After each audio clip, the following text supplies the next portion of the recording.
Il est 19h, merci de nous rejoindre sur Al24 News pour votre bulletin complet de l'information à la une de l'actualité de ce mardi 9 janvier.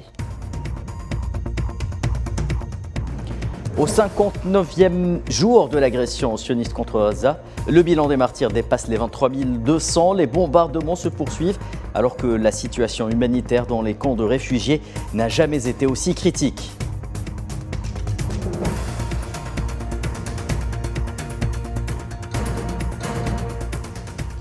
Ismail Haniyeh, chef du bureau politique du Hamas, persiste et signe. L'entité sioniste n'a atteint aucun objectif fixé depuis le 7 octobre.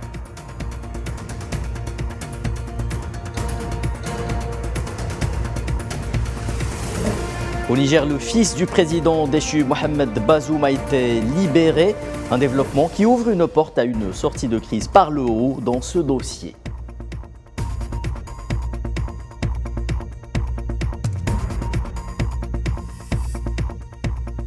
Enfin, dernière ligne droite avant le coup d'envoi de la CAN en Côte d'Ivoire, direction Bouaké où se trouve notre envoyé spécial Faisal Salah pour nous parler des derniers préparatifs sur place avant d'accueillir l'équipe algérienne.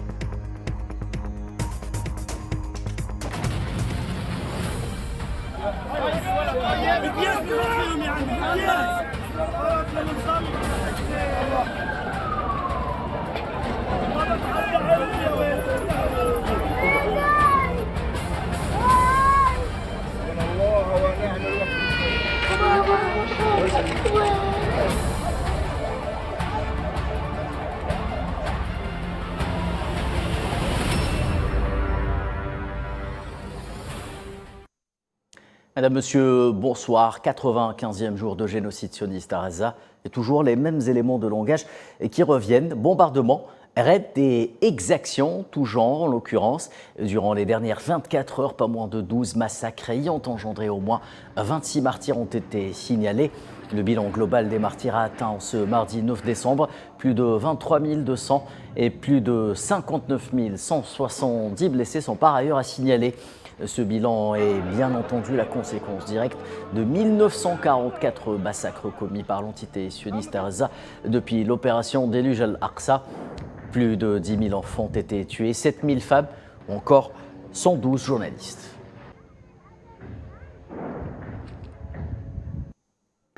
Des heures particulièrement pénibles vécues par les Palestiniens de Gaza durant les dernières heures. La région de Khan Younes continue de concentrer le gros des attaques sionistes, tandis que sur le terrain, les éléments de la résistance continuent d'infliger d'importantes pertes à l'ennemi. Récit de Naïla Et Hamouda. Les bombardements se poursuivent et se concentrent désormais sur le sud de Gaza, malgré la présence sur place de milliers de réfugiés qui ont fui le nord de l'enclave vers le sud, sous injonction sioniste. C'est le cas particulièrement de la ville de Khan Younes, théâtre de nombreuses frappes. L'armée d'occupation a étendu ses opérations terrestres. Elle s'acharne sur la population de cette ville. Selon des sources présentes sur place, au moins 11 personnes sont tombées en martyrs depuis l'aube. Un violent bombardement sioniste et des tirs d'artillerie ont eu lieu à l'aube à Rizan al-Najjar. Plusieurs personnes sont tombées en martyrs, d'autres ont été blessées. Les équipes médicales n'ont pas pu se rendre sur les lieux en raison des attaques massives en cours. Les combats entre l'armée d'occupation et les éléments de la résistance font rage dans les zones situées à l'est des villes de Jabalia et Beit Hanoun, à l'extrême nord de la bande de Gaza. L'aviation sioniste a tiré plusieurs fusées éclairantes aux alentours des deux villes, tandis que les chars ont mené de vastes opérations de ratissage dans plusieurs zones de Beit Hanoun. Ces affrontements ont repris pour la première fois depuis plus d'une semaine, alors que l'intensité des raids sionistes a diminué ces derniers jours, notamment après le retrait des forces de l'occupation de vastes zones du nord de la bande de Gaza vers les périphéries des localités proches des frontières est et nord de l'enclave. Le centre de Gaza n'a pas été épargné. Des attaques sionistes ont eu lieu contre le camp de réfugiés de Marazi et Dir el-Balah. Le bilan ne cesse de s'alourdir. L'hôpital des martyrs d'Al-Aqsa a reçu 57 martyrs et 65 blessés en seulement 24 heures. La maison a été bombardée. Ils ont touché la pièce où se trouvaient mes filles. Ma mère, mes 3 filles et mes 3 petits-enfants ont été martyrisés. Voici le docteur Sheima, 27 ans. C'est ce que nous avons trouvé d'elle, juste la peau de sa tête et ses cheveux. Nous n'avons rien trouvé d'autre. Dieu merci, tous ceux qui ont échoué et tous ceux qui ont été de connivence, nous discuterons avec eux devant Dieu. Aucun signe de répit donc dans l'ensemble des villes de la bande de Gaza où se concentre l'agression sioniste. Des centaines de membres du personnel médical et de patients tentent une énième fois de fuir ces violences, une situation qui inquiète les responsables de l'Organisation mondiale de la santé. Ce que nous continuons de voir, c'est le système de santé qui souffre, les agents de santé incapables de se rendre sur le lieu de travail pour soigner les patients parce qu'ils craignent pour leur vie et pour leur sécurité. Des patients et leurs familles qui ont peur d'aller à l'hôpital car ils pourraient mourir en chemin. Et en fait, j'ai entendu dire ce matin, en raison des hostilités autour d'un hôpital dans le gouvernorat de Khan Younes, les patients et leurs familles risquent leur vie pour simplement se faire soigner. En plus d'une catastrophe humanitaire sans précédent, le massacre sioniste a provoqué des destructions massives au niveau des infrastructures. Les ONG continuent d'alerter sur le désastre sanitaire et humanitaire en cours dans la bande de Gaza. Et les abords de l'hôpital Nasser de Khan Younes exposés une nouvelle fois aux bombardements sionistes. L'armée d'occupation s'acharne depuis plusieurs semaines sur les structures médicales de Gaza à coups de frappes aériennes ou encore d'assauts militaires, ciblant le personnel médical qui paie un lourd tribut de martyrs également.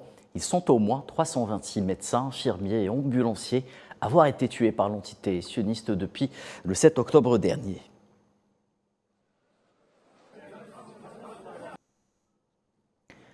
Et qu'en est-il du secteur de l'éducation à Gaza, lui aussi confronté à la barbarie sioniste depuis le début de sa campagne génocidaire?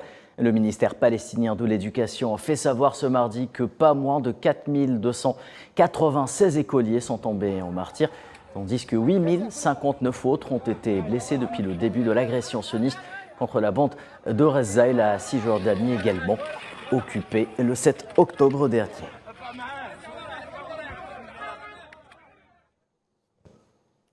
Et de son côté, l'armée sioniste déplore d'énormes pertes au niveau de ses rangs face à l'efficacité des opérations menées par la résistance palestinienne.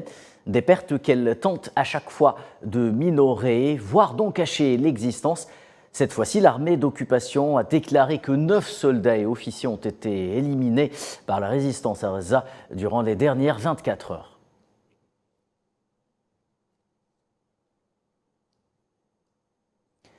Et c'est en se basant sur les victoires acquises sur le terrain au prix du sang des Palestiniens que le président du bureau politique du mouvement Hamas a constaté l'échec patent de la campagne génocidaire sioniste. Selon Ismail Haniyeh, l'entité sioniste n'a pu atteindre aucun des objectifs qu'elle s'était fixés à Gaza, y compris dans le dossier des détenus israéliens. Souila Kilal.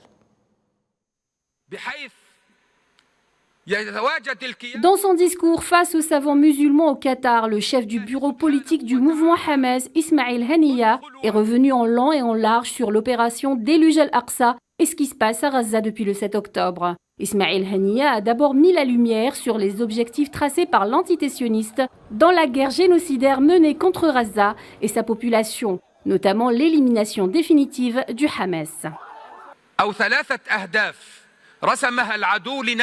L'ennemi s'est tracé 3 objectifs depuis le début de la guerre. Le premier, d'éliminer le Hamas, c'est-à-dire d'éliminer et écraser la résistance à Gaza. Le deuxième est de récupérer les prisonniers et de mettre en œuvre le plan de déplacement de la population de Gaza vers les terres égyptiennes. Le chef du bureau politique du mouvement Hamas a par ailleurs établi un bilan cinglant concernant l'entité sioniste. Pour lui, l'occupation a échoué dans tous ses objectifs militaires et tous les massacres commis contre les civils à Gaza n'ont fait que lever le voile sur son vrai visage sanglant et meurtrier. La question qui se pose aujourd'hui après près de 100 jours de guerre, c'est est-ce que l'ennemi a atteint ses objectifs militaires annoncés? Je vous dis mes chers frères et mes chères sœurs, malgré le lourd et cher tribut payé, malgré les massacres et la guerre génocidaire, l'ennemi n'a réussi à atteindre aucun des objectifs de cette guerre. Haniyeh s'est également penché sur le fantasme sioniste d'exterminer, voire même déraciner le Hamas de l'enclave palestinienne. Il explique que cet objectif ne sera jamais atteint car le front de résistance à Gaza est un front fort, uni, cohérent et prometteur, doté d'un esprit stratégique de leadership, de commandement et de contrôle. Ils ont dit qu'ils allaient écraser le Hamas et en venir à bout. C'est un leurre. Le Hamas, ce sont tous ces gens.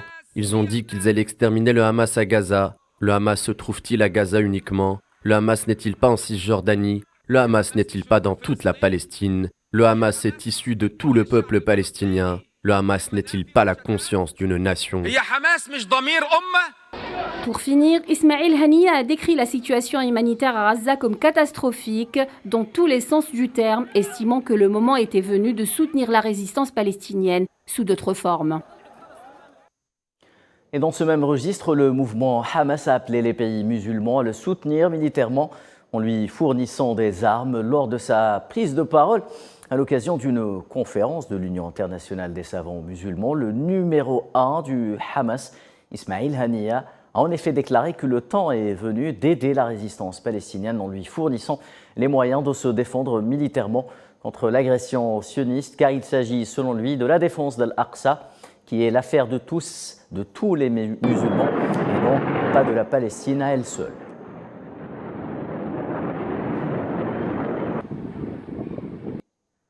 Le Hezbollah a affirmé de son côté ce mardi avoir ciblé un centre de commandement de l'armée sioniste dans le nord de la Palestine occupée, en riposte aux lâches assassinats perpétrés par l'armée d'occupation contre le numéro 2 du mouvement Hamas al-Halarouri, ainsi que celui du haut responsable militaire de sa formation, Wissam Touil, tous deux tués lors d'une attaque de drone de l'armée sioniste qui les a ciblés au Liban.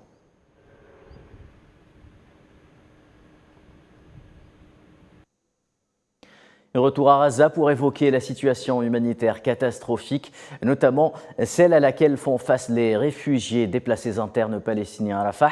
Dans les camps, c'est une véritable course contre la montre qui s'engage pour certaines associations caritatives qui tentent de proposer aux réfugiés de quoi se sustenter et faire face à la famine dans laquelle ils sont plongés depuis de longues semaines désormais.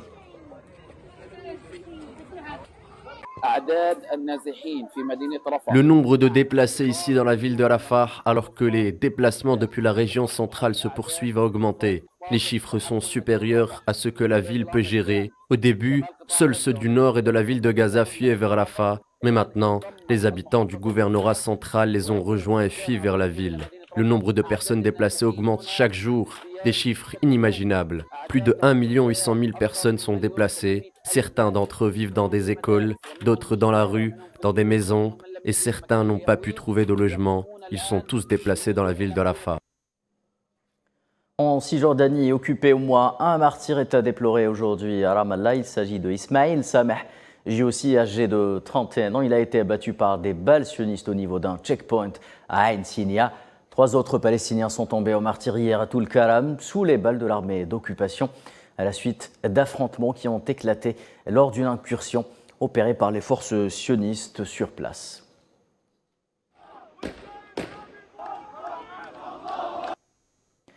Lors d'une rencontre qu'il a réunie hier avec le chef de la diplomatie palestinienne Riyad al-Maliki, la ministre des Affaires étrangères allemande est revenue sur les crimes sionistes en Cisjordanie, notamment ceux liés aux nouvelles implantations de colonies sionistes qu'elle qualifie d'illégales.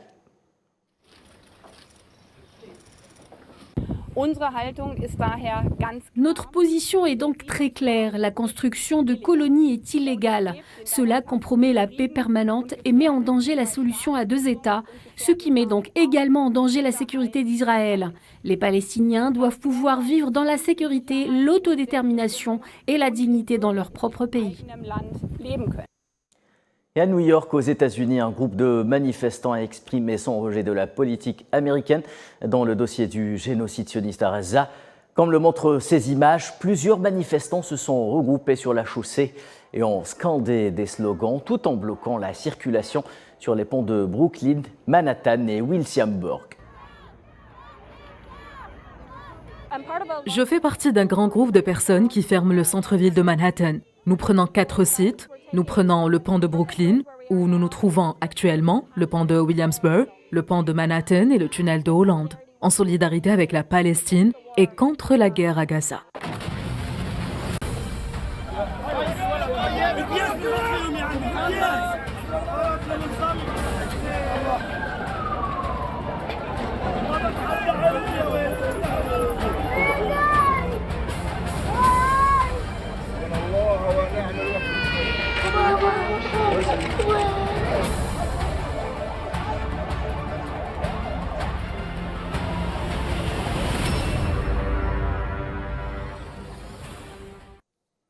Allez, retour en Algérie. Le président algérien Abdelmadjid Tebboune a reçu ce mardi au siège de la présidence le chef de la délégation de l'Union européenne en Algérie, Thomas Eckert.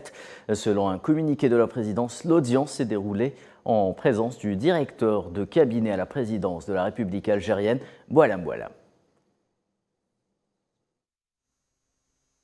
On était d'accord sur l'intensification de nos relations dans tous les domaines, commercial, social, sécuritaire et politique. Nous étions d'accord que l'agenda algéro-européen propose une multitude d'opportunités pour aller vers des relations plus approfondies à l'avenir. Nous sommes d'accord qu'il faut explorer de nouvelles voies vers de nouveaux projets dans les domaines mentionnés.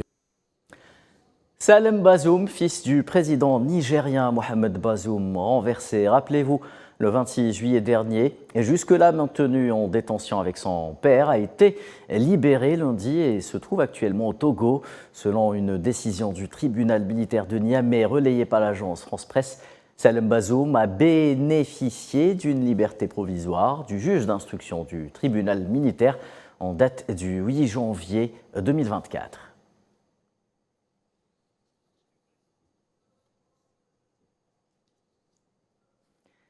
Allez, place au football maintenant et à quelques jours seulement du début de la Coupe d'Afrique des Nations en Côte d'Ivoire.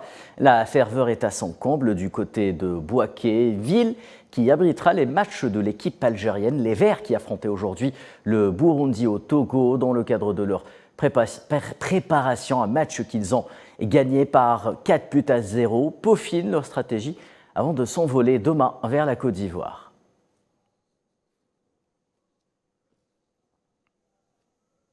Et la ville ivoirienne de Bouaké, fin prête pour accueillir les Verts pour la deuxième fois de l'histoire de la CAN. Et à cet effet, elle s'est parée de ses plus belles couleurs. La preuve en images dans ce reportage signé Faisal Salah.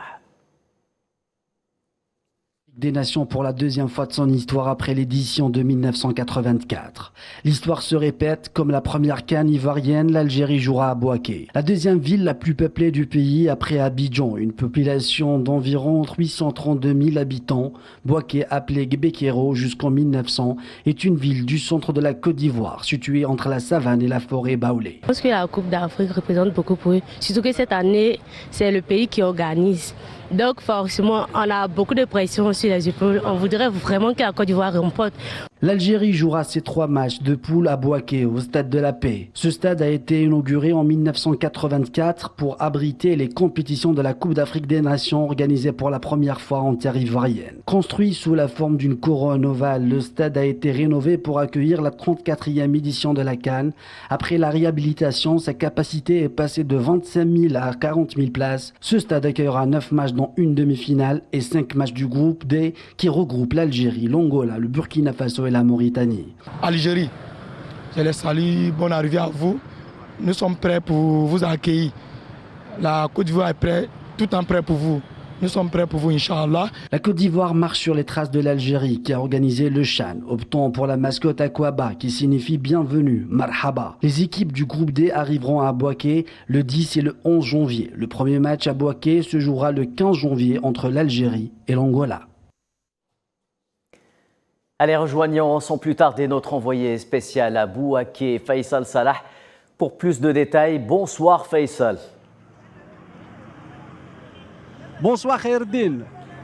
Faisal, décrivez-nous un peu ce que vous voyez à Bouaké. Quelle est l'ambiance autour de vous? J'imagine que la ville est fin prête à accueillir cette Coupe d'Afrique des Nations et en l'occurrence l'équipe algérienne qui entamera très bientôt la compétition. On est à 4 jours du coup d'envoi de la compétition le 13 janvier. Vous me parlez de l'ambiance. Ah bah vas-y, elle est là l'ambiance. Regardez là, les enfants de Bouaké, ils sont là. Et C'est ça l'ambiance en ce moment à Bouaké. On parle d'Algérie, il parle de Marez et l'ambiance est à fond, on va dire. Regardez, il y a de la joie. Surtout ici les enfants qui viennent toujours autour du stade afin de regarder, d'espérer peut-être qu'une équipe qui vient du jour au lendemain ici au stade de Bouaké, le stade de la paix. Comme le montrent les images, on peut imaginer actuellement la ferveur qui monte à Bouaké, Faisal Salah. Alors, une CAN qui s'annonce déjà très disputée. Beaucoup de nations ont toutes leurs chances de remporter le sacre final. Quels sont les pronostics du côté de la Côte d'Ivoire en ce moment? Sur qui tombe le choix peut-être des supporters ivoiriens, mis à part leur équipe nationale, bien entendu? Bah écoute, cette 34e édition de la CAN est un peu unique parce que on voit pas vraiment un prétendant, on voit pas vraiment un favori qui sort du lot, mais il y a toujours par exemple l'Égypte qui a 7 titres et aussi qu'elle est performante avec Mohamed Salah, Trezeguet et le Marmouche. L'Égypte, et on peut dire qu'elle est une des équipes fortes de cette CAN. Il y a la Côte d'Ivoire qui veut certainement garder la coupe à la maison, c'est elle le pays hôte, donc la Côte d'Ivoire est aussi favorite. On a le Maroc qui est passé en demi-finale et certainement on a l'Algérie de Djamel Belmadi qui veut revenir, qui veut montrer, qui veut aussi gagner cette Coupe d'Afrique après l'exploit de 2019, après l'échec de 2022 au Cameroun. L'Algérie est aussi favorite, on peut le dire aujourd'hui, parce que la nouvelle formule de Belmadi, on peut dire qu'elle a marché après ce stage de Togo. On a les joueurs qu'il faut, on a Marez, le capitaine, on a aussi le Chaibi, Firouli avec l'expérience, on a Amora qui va dire explosif. Amora, et on garde le but. On a assez le plus grand bienfait de choix. Mandria.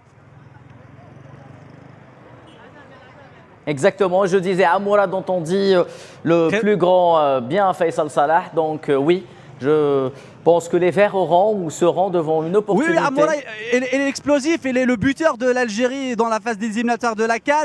Et il performe avec son club, soit en Europa League Conférence ou en Ligue de la Belgique. Donc je pense Amoura, il sera l'une des stars de cette CAN 2023 qui se jouera et qui se tiendra en Côte d'Ivoire du 13 au 11 février, jusqu'à janvier bien sûr, au 11 février. Et j'espère que l'Algérie sera un des finalistes de cette Coupe d'Afrique des Nations et sera présente au stade Hassan Ouattara à Abidjan. Croisons les doigts, Faisal Salah, merci. Vous étiez en direct avec nous de Bouaké en Côte d'Ivoire. On vous retrouvera tout au long de cette compétition, rappelons-le. Bonne chance au Vert de Djamel Belmadi. Dans le reste de l'actualité, le président Emmanuel Macron a nommé l'ancien ministre de l'Éducation Gabriel Attal au poste de Premier ministre. Après la démission d'Elisabeth Borne, âgée de seulement 34 ans, Gabriel Attal a été chargé dans la foulée de constituer un nouveau gouvernement. Et c'est un 4e Premier ministre à fouler le parvis de Matignon sous la présidence d'Emmanuel Macron. Après plusieurs tractations, Gabriel Attal succède donc à Elisabeth Borne qui aura essuyé plusieurs coups durs durant son mandat. C'est donc un deuxième souffle voulu par Macron pour son deuxième quinquennat. Les détails avec Safouane Bensabri. Comme une annonce prémonitoire, ces jeunes collégiens ne croyaient pas si bien dire en qualifiant Gabriel Attal de Premier ministre il y a quelques semaines. C'est chose faite. Il devient le Premier ministre le plus jeune de l'histoire de la République française. Il succède à Elisabeth Borne à bout de souffle après un mandat intensif caractérisé par plusieurs passages en force via l'article 49.3, la réforme des retraites et la loi sur l'immigration. Gabriel Attal doit tout à Emmanuel Macron. Il fait partie des premiers soutiens du président, symbole ultime de la Macronie qu'il rejoint dès 2016. Brièvement passé par le ministère de l'Éducation, Gabriel Attal s'est illustré par une mesure phare de droite, l'interdiction de l'abaya, une mesure qui avait suscité les critiques du secrétaire général des Nations Unies. À gauche, on prépare déjà un crash test pour le nouveau locataire de Matignon. un vote de confiance et a posteriori une motion de censure. Et si M. Attal refuse de se soumettre au vote de confiance, alors nous déposerons tout à fait logiquement une motion de censure au titre de l'article 49.2 de la Constitution et nous verrons alors qui est dans la majorité, c'est-à-dire qui soutient le gouvernement en ne votant pas la motion de censure ou qui est dans l'opposition en votant cette motion de censure. Pour beaucoup, le jeune ministre est un Macron bis. Le président le décrit comme étant dynamique et efficace. Macron aura fait le choix des sondages. À 40% d'opinion favorable, il représente le moindre mal pour Emmanuel Macron. Gabriel Attal aura cependant du mal à maintenir une telle cote de popularité dans ses nouvelles fonctions.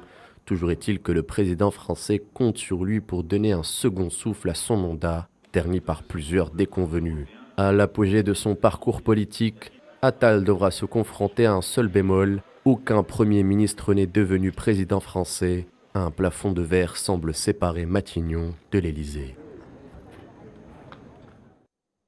C'est la fin de ce journal. La suite avec l'échiquier international présenté par Leïla Guertal.